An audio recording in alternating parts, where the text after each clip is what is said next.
Hi, my name is Paula and I'd like to show you our French farmhouse garden. When my husband Stanley and I arrived in 1990, the garden consisted of just 2 oak trees, a palm tree and a boxbush. Oleander grows really well in our climate, both in pots and planted in the ground. Our Magnolia grandiflora flowers throughout the summer. We've underplanted it with Goya. This is our butterfly bee border, where I grow my favourite dahlia, Honka Pink. I've also planted a variety of lilies, Regal and this one Casablanca. Here is the David Austin Rose Desdemona. Peachy pink buds open to a beautiful ripe bloom with a strong old rose fragrance. Verbena bonsarensis self-seeds everywhere. It's a fabulous plant that fits in anywhere. Agapanthus do really well in spite of our heavy clay soil. I think it's the sun that they love. All our agapanthus come from just a few plants that we purchased almost 30 years ago. They divide so easily. We had to keep extending our borders to accommodate them. Our exotic border is planted predominantly with cannas, but in our mild climate here in the south of France we can leave in the ground all year long. The clumps just keep getting bigger.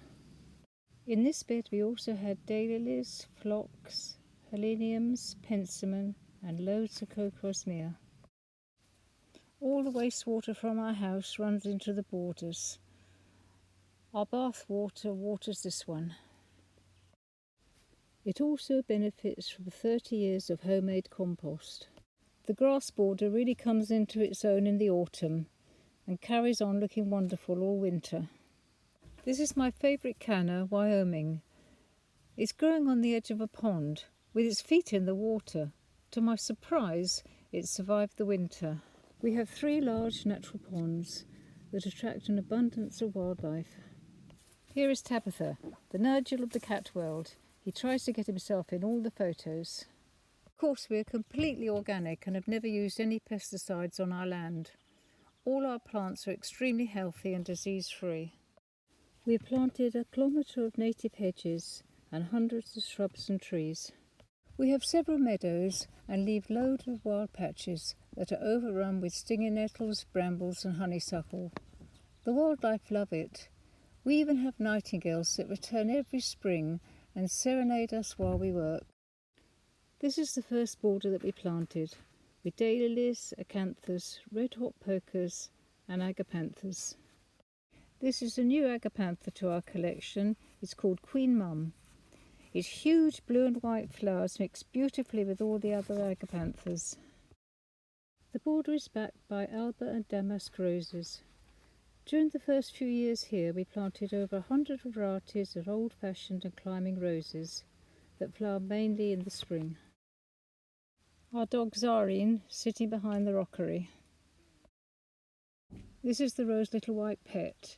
It flowers on and off all summer long, and the Mexican fleabane flowers for 9 months of the year. Zarine sitting among the creeping thyme. She smells so lovely when she comes in. The moss rose sees it out everywhere and comes back every year in the cracks of the paving slabs. The stones and rocks all come from when we were digging the borders. Our vegetable garden is sheltered by 2 huge patches of bamboo that the starlings use to roost in. The runner beans are doing really well. They are a novelty in France where only French beans are grown. On the south side of the vegetable garden we have hybrid musk roses underparted with catmint. The roses flower on and off all year long.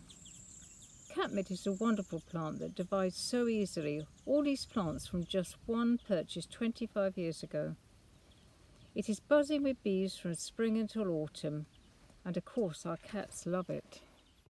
In one corner of the vegetable garden we grow our herbs. The courgettes are already getting huge. I grow 3 seeds to a pot, but can never bring myself to discard the weakest. Behind is our cut flower border with cosmos and zinnia. The gladioli are just coming to an end. They have been taken over by the dahlias, that are already looking fabulous. They'll keep flowering until November. I hope you've enjoyed sharing our Gascony garden with us.